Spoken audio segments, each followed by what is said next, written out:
მოგესალმებით ყველას შემოკარგებო. დღეს გადავწყვიტე გადამეღო ვიდეო თუ რას მიირთმევს ეველინა მთელი დღის განმავლობაში და რა თქმა უნდა დილას ვიწყებთ ფაფით.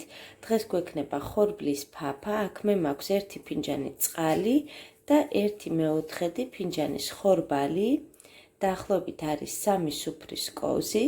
ეხლა პირველ რიგში დავადგამ წყალს, რომ ადუღდეს და შემდეგ უკვე გავრეცხავ ხორბალს და დავუმატებ ადუღებულ წყალში. გარეცხილი ხორბალი მოვათავსეთ ადუღებულ წყალში და ვხარშავ დაახლოებით 20 წუთის განმავლობაში ძალიან დაბალ ცეცხლზე.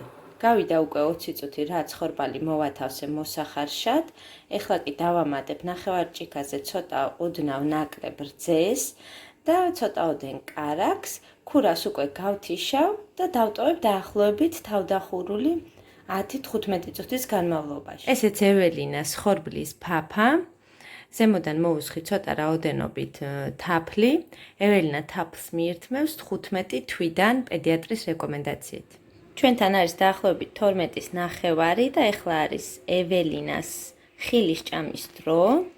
დღეს მიირთმევს გარგარს, ვაშლატამას და ესეთი ჯიშის ქლიავი არის. ჩვენთან იმერეთში ყოველ შემთხვევაში ესეთ დიდ ქლიავს ალიბუხარს ეძახიან. ეზოშიც გქონდა მახსოვს. და ეხლა ამ ყველაფერს გავთლი, დავუჭრი და შეჭამს ჩვენი გოგო დამოუკიდებლად, რა თქმა უნდა. სადილის დროც მოვიდა და დღეს გვაქვს ბოსნეულის ჩაშუშული, იგივე აჯაბსანდალი.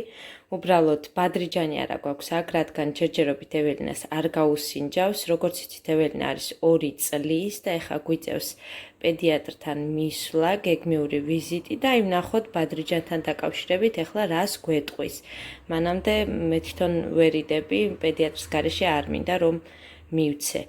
აი აქ ეხლა გვაქვს ხახვი, ნიორი, წითელი და მწვანე ბულგარული, ცოტაოდენი სტაფილო, ყაბაყი და ასევე კანგაცლილი, გახეხილი და გაწურული პომიდორის წვენი. პომიდორს ეველინას ვაჭმევ წლიდან ესეთ მდგომარეობაში, ანუ ესე კანგაცლილს, გაწურულს, გახეხილს და გაწურულს პედიატრის რეკომენდაციით, რა თქმა უნდა, ხოლო დაახლოებით 8 თვიდან მთლიან პომიდორს ვათავსებდი ეველინას წვნიანებში და შემდეგ უკვე ვიღებდი, ანუ არ ვაჭმევდი, უბრალოდ წვნიანში ვხარშავდი პომიდორს. და ეხლა მოვშუშავთ ხავხს ნიორთან, სტაფილოსთან და ბულგარულთან ერთად. აი ოდნავ რომ ღიაფერი გაუხდება ხავხს, არ მინდა რომ მოიწვას, ოდნავ მოვშუშავთ. შემდეგ დავუმატებ უკვე პომიდორის წვენს, ცოტაოდენ წყალს და დაახლოებით 7 წუთი რომ დააკლდება ყველაფრის მოხარშვამდე, ბოლოს ვუმატებ უკვე ყაბახს. ზეც რა თქმა უნდა ვიყენებ ზეითუნისეც, რომელიც უშუალოდ განკუთვნილი არის კერძების მოსამზადებლად. აი მოვშუშე დაახლოებით 2 წუთის განმავლობაში, არც კი და ეხლა დავუმატებ კარტოფილს და პომიდორის წვენს. ასევე დავუმატებ სულ ცოტა რაოდენობით წყალს და დაახლოებით 7 წუთი რომ დააკლდება ყველაფერს მოხარშვამდე, დავუმატებ ყაბახს და გათიშვამდე 1 წუთით ადრე უკვე ბოლოს ვუმატებ მწვანილს. ესეც ჩვენი ოხრახუში და საჭმელიც მზად არის. განახებთ ეხლა როგორ გამოიყურება ეველინას სადილი. ესეც ეველინას სადილი. დიდი სიამოვნებით მიირთმევს ყველთან ერთად. ეველინამ შვადღისწილი უკვე გამოიძინა, მანამდე კი ისადილა, ეხლა არის დაახლოებით 7:30 და გადავწყვიტე მოვუმზადე ომლეტი, ცოტაოდენი ბულგარული და ოდნავ ნიორით. პირველ რიგში მოვშუშავ ნიორს და ბულგარულს ერთად და შემდეგ უკვე დავუმატებ 10 ქვეფილ კვერცხს. მოხარშული კვერცხისგან განსხვავებით ძალიან უყვარს ომლეტი, მოხარშულ კვერცხს საერთოდ არ იკარებს.